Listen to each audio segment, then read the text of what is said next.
Imagine how expensive airplane flight would be if you threw it away after each flight. Boeing 747 seats 400 people, costs $400 million. If they had to throw it away after each flight, an airplane ticket would be $1 million a flight. The next goal would be the development of a system to refuel spaceships in orbit. The ships would have dry tanks on leaving the Earth. This would help to reduce the costs radically. Finally, the third factor that Elon Musk stresses is the ability to produce propellant on Mars so that spaceships can return to Earth, as well as choosing the right propellant.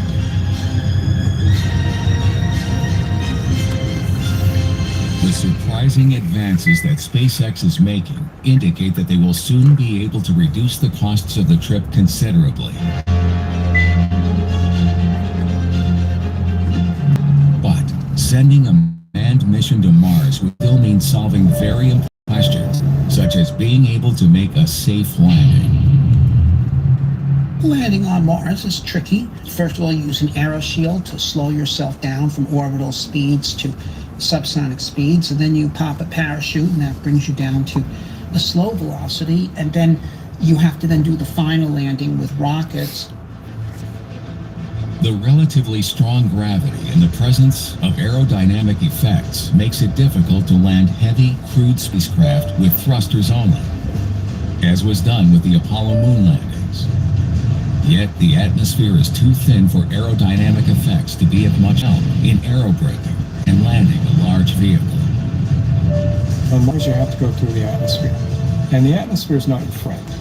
Right? So when you're coming in at high velocity, you have to shed a lot of that energy to slow down.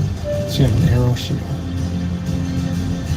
Landing piloted missions on Mars will require braking and landing systems different from anything used to land crewed spacecraft on the moon or robotic missions on Mars.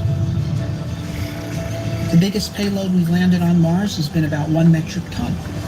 And for human missions, we need to have at least 10 metric tons landed, and preferably 20 or 30. So we're going to have to scale up.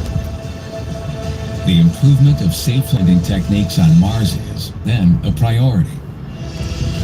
The NASA's Project Journey to Mars will investigate the entry, descent, and landing techniques needed to reach the Martian surface, which will guarantee the success of the first manned mission, scheduled for the 2030s.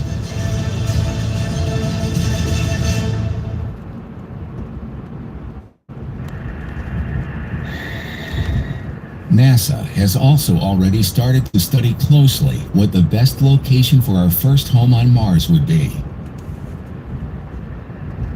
These should be locations of high scientific value that would also provide resources to allow human explorers to live on Mars.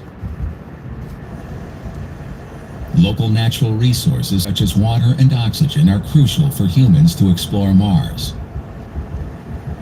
Liquid water might be obtained from 3 sources: ground ice, which would be buried or beneath the surface, the atmosphere, or hydrated minerals. Oxygen, by comparison, can be generated from the carbon dioxide that makes up most of Mars's atmosphere. There's a lot of disagreement about where the Mars base should be. The poles have an advantage because there's water ice there. But the problem with the pole is it's dark for half a Martian year, which is, say, almost a full Earth year. So that leaves you either with the equator regions or the mid-latitudes. They both have something to argue. The equator is the warmest, varies the least with season. But if you go to mid-latitudes, you can get places that always have at least some sunlight all year long, but which have some water ice too. Not big fields of it like the pole, but nevertheless deposits of water ice that are readily accessible. My favorite site, we call it Noctis Landing, and it's in the western end of Valles Marineris, which is this giant canyon that cuts the surface of Mars. I love this location because it's at the bottom of the canyon, but at the same time it's in an area that's very wide and very open, so that you can see the Earth easily in the sky and maintain communication. Other other possible places considered for a first location on Mars are paradoxically outside the planet. They are the small moons Phobos and Deimos. The Martian moons are the sweet spot when it comes to a potential settlement site. We should use Phobos and Deimos as targets. We should send first early crews just to make sure we can travel to Mars and come back safely, not to get too complicated. That will be already a fantastic adventure. Both of them are much smaller than our moon. Phobos' mean diameter is 14 miles, and Deimos is just 7 miles, while our moon diameter is around 2,100 miles. The fact that they are much smaller means their gravity wells are almost non-existent. So landing and takeoff would be much easier than on the Martian surface. The Martian moons are locked like our moon. They always keep the same face facing Mars. So if you wanted a place to explore Mars robotically, the best place to do that from is from the Mars-facing side of Deimos. Deimos is 20 times closer to Mars than our moon is to the Earth. So the round-trip light time to control things telerobotically is just a little more than 100 milliseconds. These two little moons, so very close to the planet, might be used as a pit stop for the exploration and future colonization of Mars, and even for the colonization of the asteroids of the main asteroid belt in orbit between Mars and Jupiter. I think that they are very exciting places as a first step for humans to explore Mars. The very first missions to Mars, I think, should not try to land on Mars.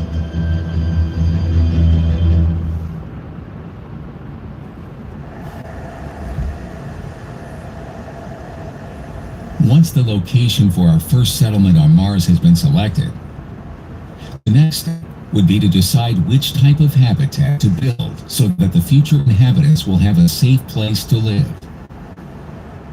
The astronauts who walk on Mars for the first time may stay there for several months. As the Martian surface has extreme temperatures and the atmosphere is unable to protect them properly against radiation, they will need to have effective shielding against the hostile environment of Mars. NASA, with its program Journey to Mars, has started to explore different construction solutions. One of the most innovative concepts for sustainable habitation on the Red Planet is called Mars iStone, which was designed for NASA by the company's Space Exploration Architecture and Clouds Architecture Office. This iStone would be built using the most advanced 3D printing techniques. The Mars iStone is a large inflatable structure surrounded by a shell of water ice. Water ice is an effective shielding material for galactic cosmic rays, and many areas of Mars have it in abundance just below the surface. So water ice is a great solution for building habitats on Mars. The Mars iStone structure is lightweight, so it could be easily transported and deployed with robotics, then filled with water before the crew arrives. Another interesting aspect of the Mars iStone is that the translucency of the ice washes the habitat with daylight, connecting the inhabitants to natural diurnal cycles and also lets them enjoy the views. Other construction solutions that involve burying the habitats before the crews arrive would require heavy robotic equipment that would need to be transported from Earth, which would make costs rise significantly. The Mars iStone instead balances the need to provide protection from radiation without the drawbacks of an underground habitat.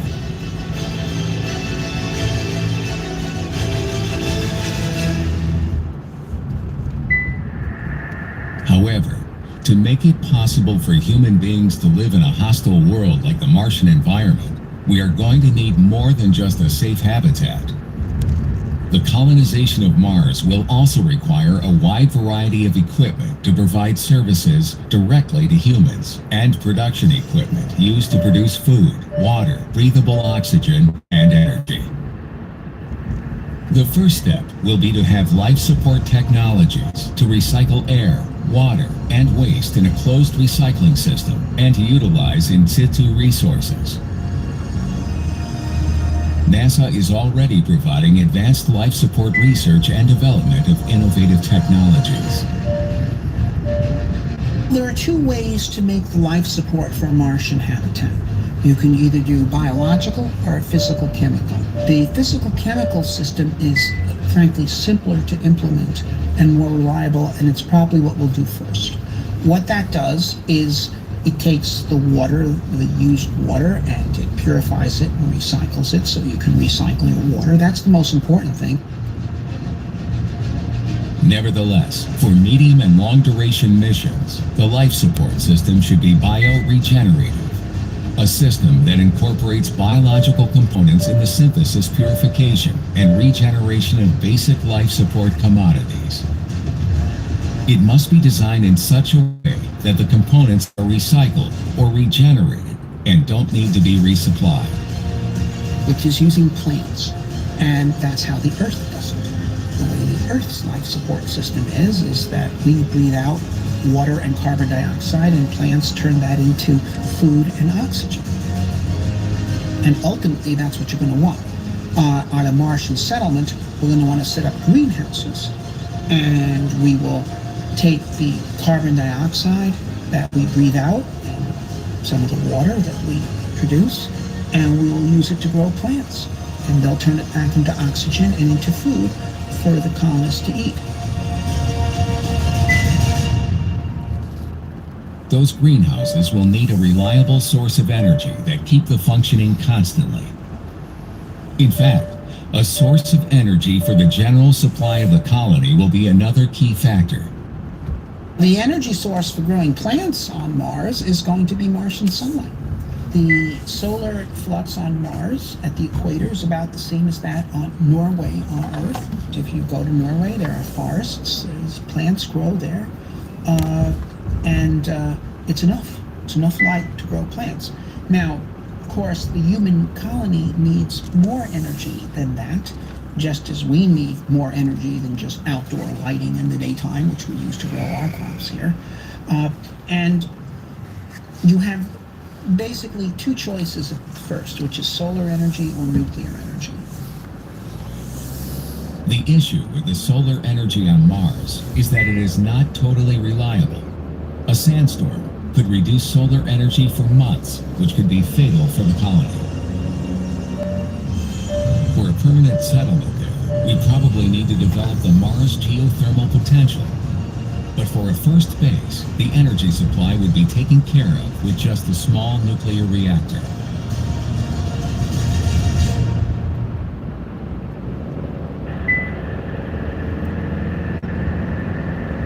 For any kind of colony that we are able to settle on Mars, we will need to study the different options of communication with Earth, made difficult because of the huge distance between the planets. NASA and ESA included communications relay equipment in several of the Mars orbiters, so Mars already has communication satellites.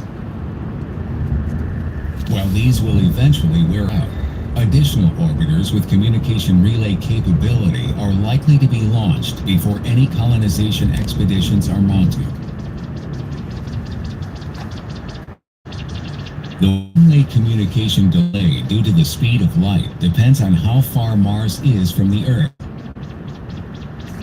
This delay makes real-time communication, such as telephone conversations or internet relay chat between Earth and Mars, highly impractical due to the long time lags involved. To Mars, it can be as short as around 4 minutes, or as long as 20 minutes. Once in a while, if Mars goes behind the sun, you can't talk to Mars at all.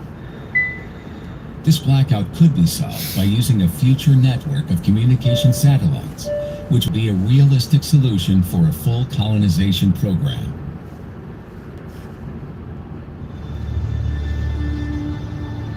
There is no doubt that becoming an interplanetary species will require unprecedented technological and scientific effort.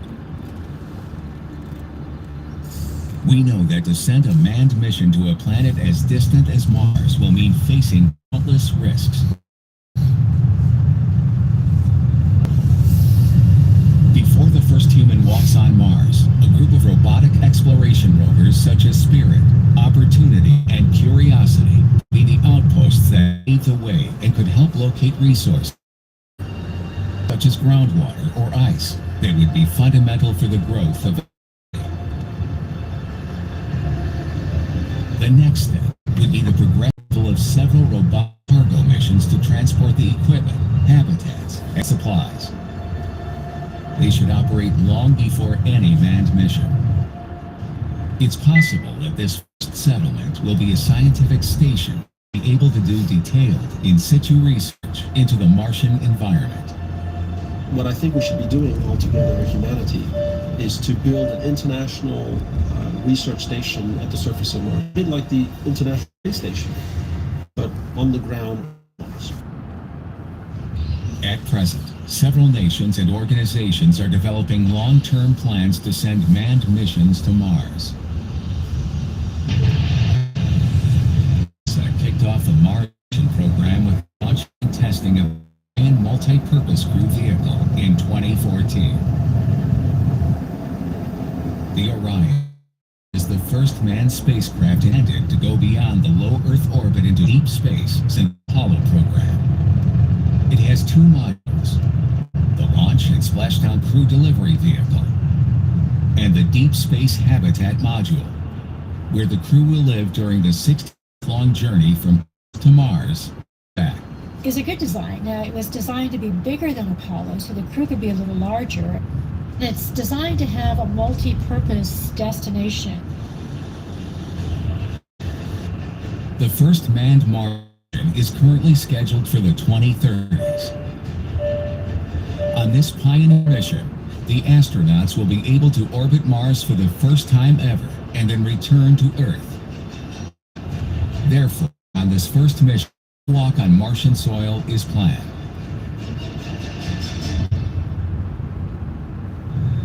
To NASA, other space agencies have different plans for the future exploration of Mars. ESA, the European Space Agency, through the ERA program, has a long-term goal for the robotic and human exploration of Mars, with the hope of finding traces of life. It has already sent robotic probes like ExoMars in 2016 and plans to send the next probe in 2020. India, Japan, China, and Russia also have different robotic missions to explore Mars to be launched in the coming years. China and Russia plan missions to Mars in the 2040 to 2060 timeframe, but they are still long-term plans that could vary in the future.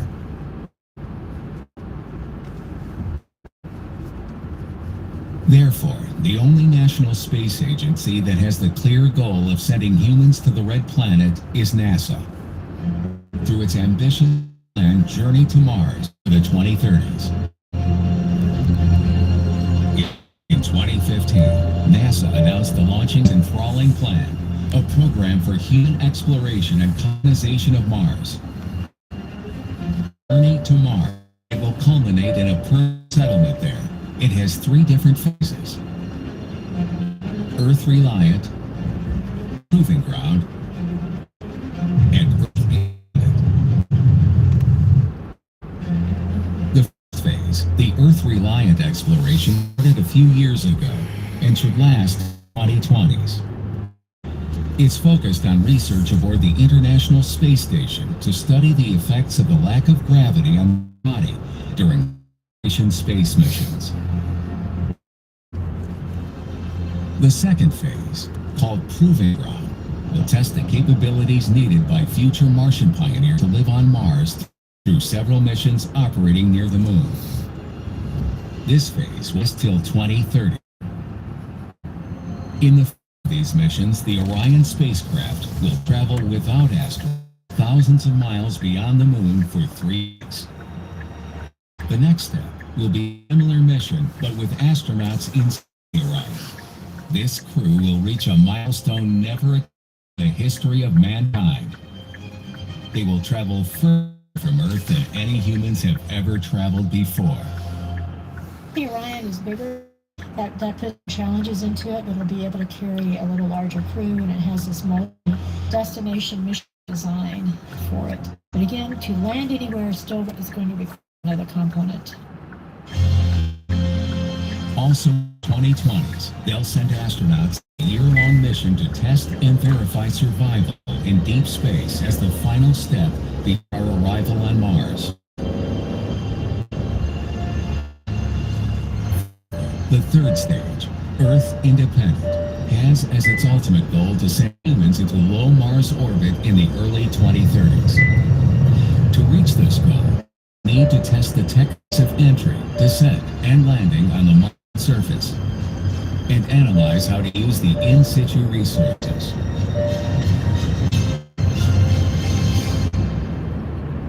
Science missions are now very advanced, as there are plans for a new exploration rover for 2020 and a round-trip robotic demonstration mission that will bring samples of Martian soil to Earth in the late 2020s.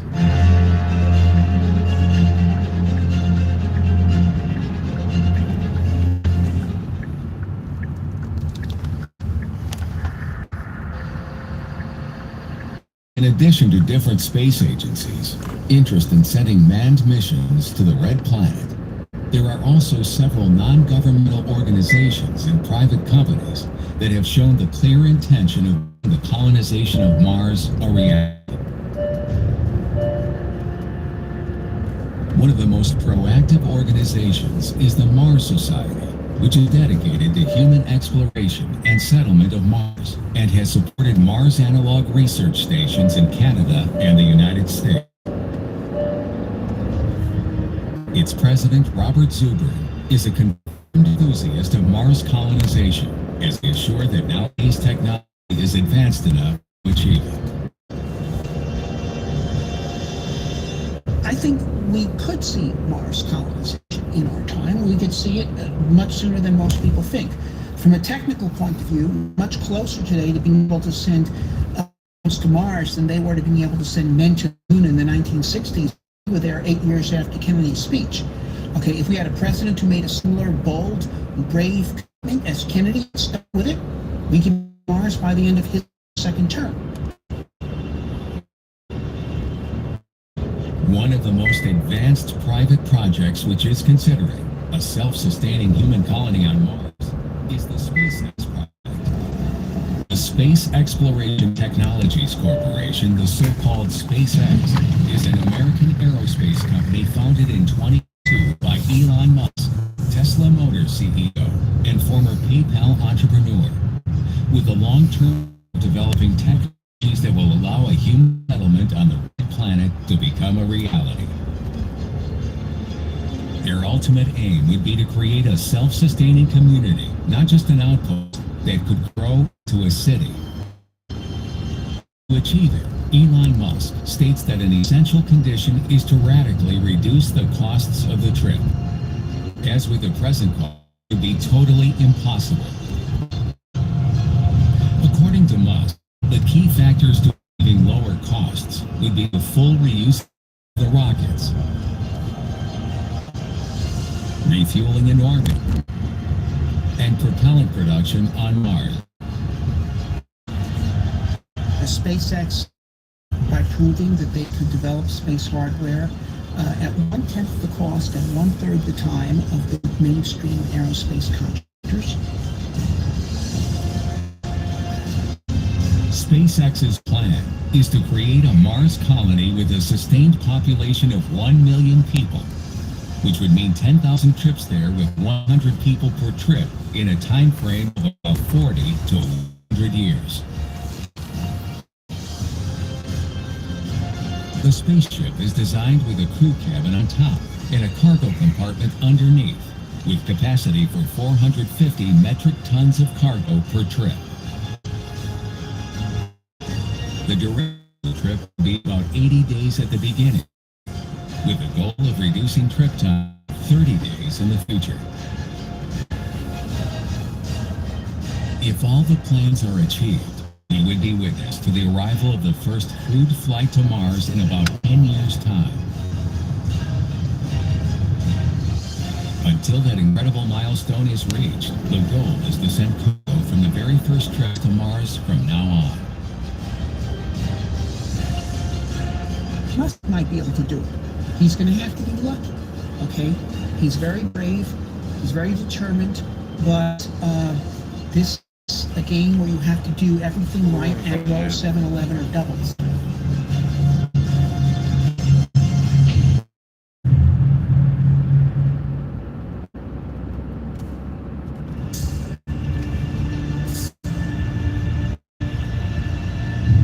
Thanks to unstoppable technological advances, the settlement of a Mars colony is no longer the realm of science fiction, but feasible reality. In the coming decades, we might be working and living on Mars. This could be just the beginning of the interplanetary expansion of the human being in the solar system. Maybe in a not-so-distant future, our home will be in a very distant place, in one of those remote space colonies.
newsroom at midday. Pressure's growing on Andrew Mountbatten Windsor to give evidence to Congress about his relationship with Jeffrey Epstein. The former Duke features in new documents released this week. Andrew's always denied the allegations against him. Lord Mandelson's relationship with the sex offender is also in the spotlight. Police suggest he asked Epstein to pay for an osteopathy course.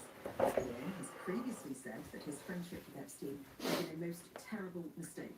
Cabinet Minister Steve believes Andrew should give testimony, but he also told Lewis Goodall on Sunday that Lord Mandelson should as well. With the latest revelations, allegations, whatever you want to call them, we really do understand what's gone on, and there's still a bit to look at.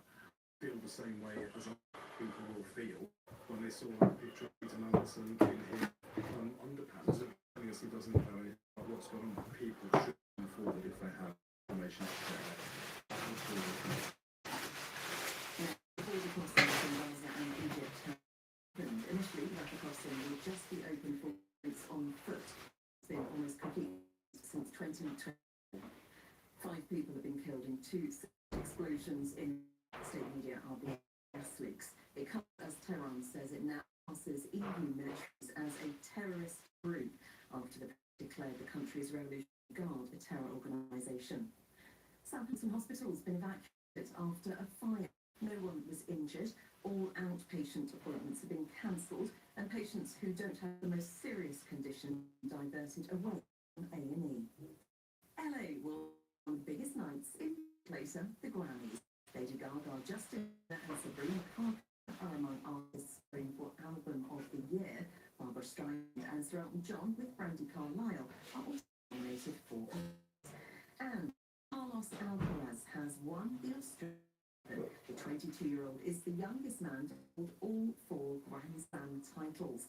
The world tennis #1 beat Novak Djokovic in 4 sets to win Melbourne.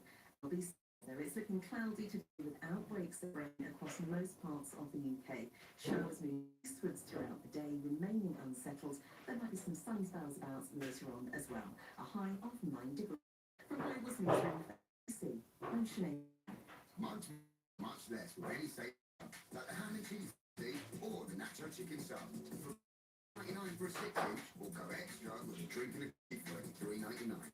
Subway, eat fresh for less. Subway stores only. Extras cannot combine with other offers. Great deal includes a 6-inch side, regular drink, fresh for order. This is LC from Global, leading the conversation with Ali Mirage.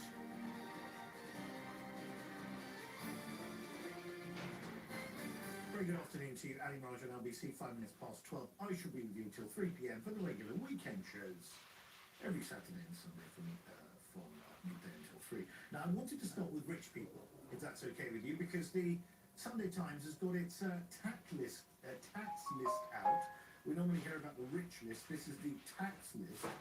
It details who the UK's biggest taxpayers are, and according to this list, Beckford's record-breaking brothers lead a top 100 who have given a combined $5.7 billion from J.K. Rowling to Harry Styles and Anthony Joshua. The brothers behind the bookmaker Beckford have topped the Sunday Times tax list for the first time, contributing more than £400 million to public finances over the past year. Now, Fred and Peter Dunne lead the rankings ahead of Harry Styles and Premier League footballers, as well as aristocrats and self-made entrepreneurs who have built fortunes from baby milk, teaching aids, and stair lifts. Now, this year's 100 individuals and families were found to have contributed 5,000,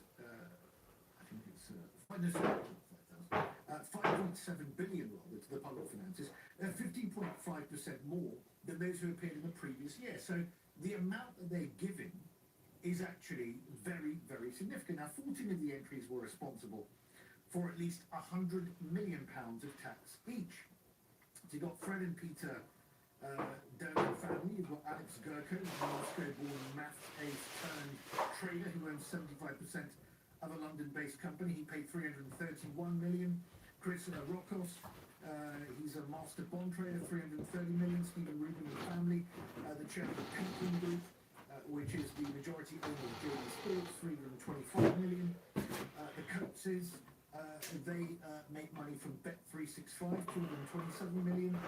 And it goes on to Tim Watson's in there as well. The owner of the JD Weatherspoon channel, 200 million paid in tax.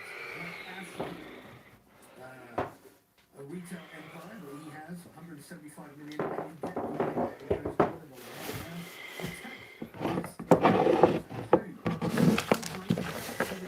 Capital gains tax, income tax, and some payroll taxes.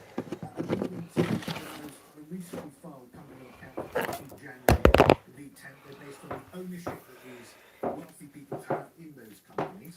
And if someone is interested as well as the UK ones, obviously not taking in the same way. Now, the imposition of this coincides with the exodus of wealthy people from the UK to offshore destinations in Europe and the Middle East. Financial figures in the 2025 league table, its last figures, are now Jersey or Guernsey, 4 in Monaco, and 2 in Portugal. The others are based in Cyprus, Dubai, and the United States. That's not good, is it? That's not good if wealthy people are leaving this country to go elsewhere. I just want to ask you a question. You might find it a bit provocative, but I don't find it provocative at all. I find it downright straight down the middle of the fairway this one. I think it's an important one to ask, and it's this. Should wealthy people be applauded for the amount of tax that they pay? Should wealthy people be applauded for the amount of tax they pay? 850. I want to hear from you if you are rich. If you consider yourself to be not short of a bubble too, how do you feel about how you're culturally treated in this country? Are you applauded? Are you championed? Are you swooned all over and treated as some sort of demigod that we should look up to and that we should respect and we should try and emulate? Or are you treated as a pariah who should, if anything, at best be quiet about their wealth, not flaunt that Rolls Royce in Mayfair, and at best try and basically demonstrate your virtue by engaging in philanthropy to try and wash your money that you've earned through your hard-earned enterprise as if you're some sort of money launderer? Is there a cultural problem here if you're doing well and you're wealthy? And if you're not doing so well and wealthy, are you disincentivized to bother because you're going to be treated in that way? I think there's a cultural conversation to have here in a completely different way to how people are treated in the US. For example, I'm going to Silicon Valley. They're treated as people who are regarded as pioneers in society. They're not like these people, but they are regarded as innovators. They are regarded as people who create jobs. They are regarded as people who are pushing the boundaries of human intelligence in all its forms, and now working on artificial general intelligence. Basically, they're lauding. Are we lauding our entrepreneurial class that has taken a personal risk? I think not. Now, it makes me think about the economist and historian Rutger Bregman. I'm not his biggest fan. I know he was on with James the other week. Interesting interview. I've listened to all his brief lectures on the BBC. He does pontificate a bit, and he won't get off his backside and run for office. So I don't actually have that much time for Rutger Bregman. He makes some interesting points, and he condemns people who work in what he regards as suboptimal jobs in finance or in law or in banking, all of these things, because he thinks we should all be trying to do more virtuous pursuits. He's written a book called Moral Ambition, which I've read, which I don't know because I've just told you the argument. You're not going to get much more out of it than what I've said. But in 2019 at the World Economic Forum, in a very candid, famed appearance on a panel, he called on billionaires to stop treating philanthropy as an alternative to paying their fair share of tax. Because participation and justice and equality and transparency. But then, I mean, almost nowadays it's the issue of tax avoidance, right? And of the rich just not paying their fair share. I mean, it feels like I'm at a firefighters conference and no one's allowed to speak about water. I mean, this is not rocket science. I mean, we can talk for a very long time about all the stupid philanthropy schemes. We can invite Bono once more. Come on, we gotta be talking about taxes. Yeah, that's it. Taxes, taxes, taxes. Right. We want to talk about taxes, Roger. We're talking about taxes now. We're talking about a shed load of them being paid by a small group of people, right, to the tune of billions here in this country who have worked hard and who have just relocated to other countries, right? The drones, for example, the drones wallet have said that they will remain in Britain. They said this, and I quote, "We owe this country," Peter Dunne has said. "I feel there is an obligation for people that have made the money in that country to pay the tax in that country. Fred and myself are stopping here." I mean, their sons are an illegal bookie. From Salford, these brothers set up their business in 1966 on the back of a bet that they won on a World Cup. And now they're contributing £400 million to the Exchequer in the last financial year. That is equivalent to nearly 1.1 million a day. That is a shed load of money. And let me just tell you this, each of the 100 entries paid at least 11 million over the 12-month period, 500,000 more than the threshold for entry in 2025. So they're paying more. And if you look at the actual stats here, 28.5%, the top 1%, right, the top 1% of earners pay 28.5% of all the tax that is taken by the Exchequer in this country. Just think about that. I mean, I would say that instead of condemning people, yes, we've got problems with inequality, and we can come to all of that in a moment. We can come to all of it.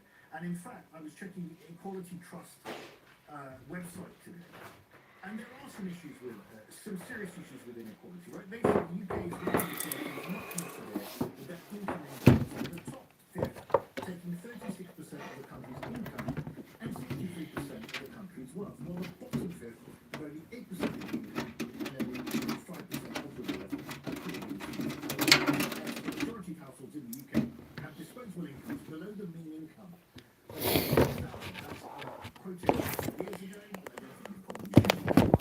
And in 2022, households in the bottom 20% of the population had on average an equalised disposable income of 13,000, whilst the top 20% had 83,000. So effectively, what they're saying is the richest fifth had an income more than 12 times the amount earned by the poorest fifth. And the differences within the top 1% also showed that the top 1% had income substantially higher than the rest of those in the top 10%.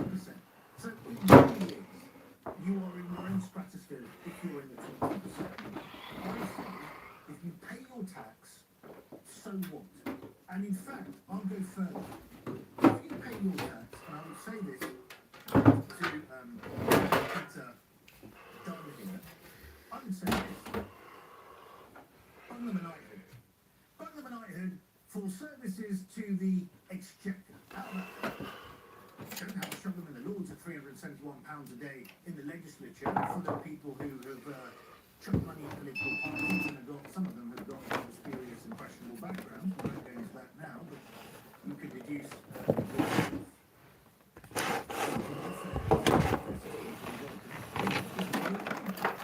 for actually sticking around in this country and paying millions and millions and millions of pounds in tax and not trying to evade it, not relocating to Monaco, doing the right thing by the government.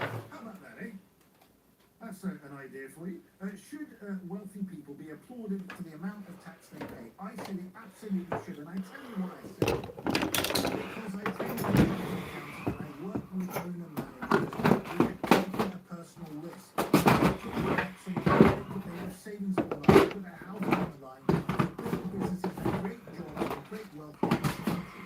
And we should for that, and we should double the thanks if they haven't decided to relocate for the son and the taxpayer in Newport. Should we applaud the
Centre, Audi, Porsche Mark Technic. Terms and conditions apply. Selected models, retail customers and participating Audi centres only. The Virgin Atlantic holiday sale is now on. This is your sign to dive into the crystal water of an ancient cave pool in Mexico. Or dry off in the sun on a white sand beach in the Maldives. Or pour yourself into the culture and chaos of the night markets in Thailand. Seize the sun. Virgin Atlantic holidays. Selected travel and supply. For T's and C's, visit virginatlantic.com/deals. Everything breakfast at Ocado. Save on yogurt, cereal, and get a great price on milk. So you can splurge on eggs, even from quails. Perfect if you have the urge to eat a dozen eggs, but you aren't that hungry. Save and splurge at Ocado, the online supermarket. Select lines only, geographical restrictions, minimum spend and charges apply. Offers end 24th of February. Terms and offer info at ocado.com/terms. Ali Mirage on LBC. Call 0345 6060 973. And 1218. Should wealthy people be afforded for the amount of tax that they pay? 0345 6060 973. Text 84850. Tom in Winchester, good afternoon. Hi, good afternoon, Alan. What would you like to say, Tom? I think it's possibly a terribly boring answer, but I don't think this should be applauded at all. I think we all need to be paying tax. We all should be paying tax, and I think we're all legally obliged to pay tax. So I wouldn't necessarily hold these people up as being amazing for having, frankly, obeyed the law, much like, the highway code, etc.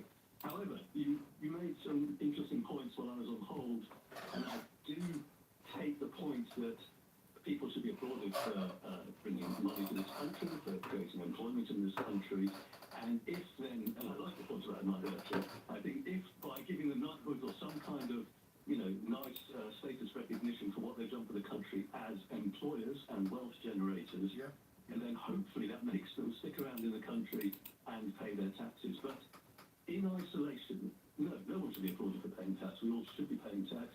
I did my self-assessment, I paid my tax. I'm very proud to do that. Oh, gosh. Honestly, Tom, it was painful. It was really, honestly. You know the stress, right, when it starts, I'll tell you when the stress starts. When I'm having Christmas dinner, that's when the stress, because they start these adverts, and the anxiety level just rises from Christmas. Anyway, Tom, look, I'm not saying they shouldn't be applauded. The reason why I say that they should be applauded is not for doing the right thing, which they are, and I agree with you. It's because people with that level of wealth and capability financially can, if they want to, go and reside anywhere in the world they choose to do so. Right? They could go to Monaco, they could go to UAE, they could go to Italy, they could go to wherever they want. But these people have decided to stick it out here and actually pay their tax in. Now, unlike others, like Lakshmi Mittal, John Hendrickson, these are big figures who, one a shipping magnate, one obviously a steel magnate. They can do what they want. I mean, they are entitled to go wherever they want to. I think these people sticking it out here should actually be applauded for doing so. The reason I say it, Tom, is not because I think that, that they're doing what they should, we're all doing, but I do think that there is a problem we have culturally with success in the country. I would agree with that.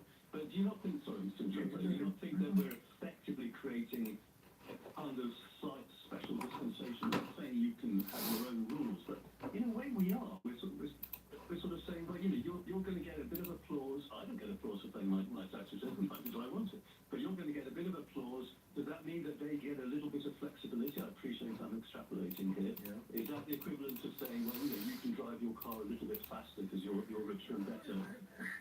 I don't think so. I don't think there should be separate rules for them in any way, Tom. What I'm coming from is this philosophy that I've seen in parts of mainland Europe, particularly some of, you see this in Germany, in the Netherlands, that success is very much downplayed, and the only place you'll see it is when you go into the Rijksmuseum or some other place where you see the donors on the wall, right? And by the way, on the point of donors, it was only Sir Christian Hunt last week that was talking about the fact that we should be applauding people who philanthropically give massive donations, like 150 million apiece, for the National Gallery, because we wouldn't have these people, right? All I'm saying is, these people are maybe being philanthropic, but they're paying shed loads of tax. They can build their own businesses with their own sweat and toil. They're not working for corporates, they're taking a risk. I agree with you there. Factories built up all Yes. And I think it sets us, you know, look, this is a bit of an old one, I suppose, but I think it sets a curious precedent to say, well done for obeying the law. If I stop at a red light, do people applaud me? No, I'm obeying the law. So I want to draw that distinction. I'll go back to that to say, however, we should be celebrating people employing, etc., but not the paying tax. That's an interesting point. That's an interesting point, Tom. I see that's the point. You're saying you don't recognise and reward the act of paying the tax. You reward the act of setting up the businesses and applauding them. I get that point, Tom. Thank you. Appreciate it. Ian in Burton. Good afternoon. Yeah. Hi there, Ali. You seem to be blinded by that Lansing. Yeah, let me explain. He talks about taxing the budget, about taxing the wealthy. And we knew the wealthy in this country. The ones earning 10 million a year, another 2%, not all their salary, which is where conservatives get distorted in income. Another 2% that we could bring in 26 billion a year. And that was good. We live in Dr. Bregman.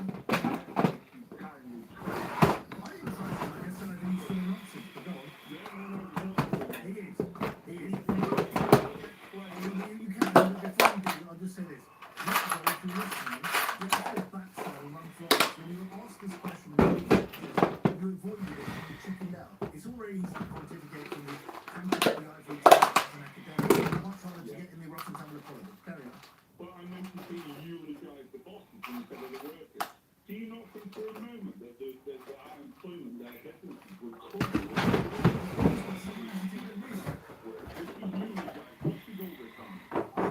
Ian, workers, of course, should be treated hold on, there wouldn't be any jobs for workers if people like this can take a personal risk and actually set up new businesses. Unless you want to work in the public sector, Ian, which is an actual drag act. Well, there you go then, no wonder. Where do you think the money comes from to pay your salary, sir? Well, yeah, listen, we deserve our salary. What we contribute is the multiplier effect in our Yeah, and sorry. The multiplier effect you were talking about in the public sector is a multiplier effect that comes from people in the private sector being taxed to pay your wages, sir. Right, and the amount that they're taxed is minimal in comparison. If you look at Zach Polanski and look at what he's saying closely, this is why we've seen a resurgence in Zach Polanski's police ideology. He's not going to get anywhere, is he, Zach Polanski? Let's be honest. All right, so he's just dismissed it. So you think that the PUC are flawed when they say if we tax the wealthy by another 2%, we could bring in 26 billion a year? What about a discussion surrounding that? By the way, what about a discussion surrounding Rutger Bregman and how inegalitarian we are as a society? The top 5% are screwing the rest into the ground. Okay, tell me this. I'll tell you this about Rutger Bregman. He's taking people in the financial sector in particular, saying that they're doing, and I won't repeat it on that because it's a swear word, but basically jobs that he considers to be completely worthless. Some people might consider academia and pontificating about historical economics to be not exactly the biggest contribution you can make to mankind. Academics don't create the surgeons of the future then. They can, but he's not treating people and curing cancer. Yeah. Okay, but what I find bizarre is your argument about, taxing the wealthy. They should be taxed more. We shouldn't be eulogizing. Okay, Ian, let me ask you this. Where's the balance in your mind, right? Where's the balance between squeezing, milking this cow, and when the cow says, right, I'm on strike and I'm actually going to relocate to another farm overseas? Let's be honest about this. I'll respond to you directly. 2% on top of their top part of their salary is milking a cow. Are you having a laugh? Well, a lot of people are leaving. Have you come across Gary Stevenson on your I have. Where he Many talks times. about we could easily do this. Yeah, Gary Stevenson could just pay more tax. He doesn't have to pontificate the rest of us. Multi-millionaire now is expected to pay another 2% on my. But why doesn't he? I mean, he's entitled. He can pay. Gary Stevenson, as a private citizen, can write a big fat check anytime he wants to the Inland Revenue. He doesn't have to tell us all about it. There's fish in a big ocean. What you come up with is the argument that they'll flee the country. They are. So that's the blackmailing argument. But they are. Are you seriously saying that? Yes, I am. But Ian, I am saying that. I absolutely actually am saying that because it's already happened. It's already happened. Have you not read the website, Patriotic Millionaires? I've read it many times. Ian, I know Patriotic Millionaires argument inside out. I listened to many of Gareth Stevenson's mutterings. Patriotic Millionaires can be patriotic activity. Ian, no, hold on. Gary Stevenson can pay as much money as he wants. He can go and live in a pebble dash semi if he wants to, and go and pay the rest of his money to the Exchequer. But he doesn't. He can do if he wants to, but that's his choice. Let me tell you this.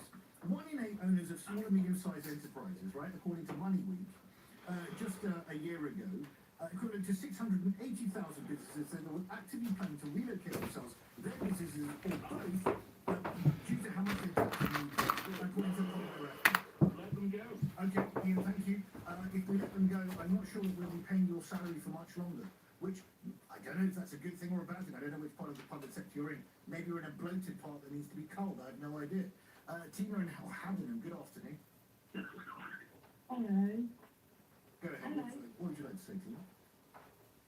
I'd like to say that I'm really worried about the idea that we, A, should applaud people for doing what they should be doing, and B, should make the argument that in some way income tax is unfair, because as my mother always said, income tax is the only fair tax, because it doesn't discriminate on the basis of anything other than money. Good point. I agree with Whereas you. value-added tax, or something that you have to have done in your house, is not necessarily a luxury at all. If you have to have some roof work done, or if you have to have the plumbing fixed, this is not a luxury. It can be a necessity. So I think that income tax is fair, and I also think that even though you keep saying they've taken this risk, a lot of people don't take any risk at all. How about they know that and take the risk of training up into A&E to be abused either physically or in work by hearing manners like Okay. Tina, I completely agree, but then let me ask you this. Do you think every adult in society should be paid the same wage? I'm not saying that. I think, well, because some... That would be fair, wouldn't it? Some jobs... No, I didn't say I wanted that. Stop getting on your hard work. I'm just asking you a question, Tina. Go on. People should be paid commensurate to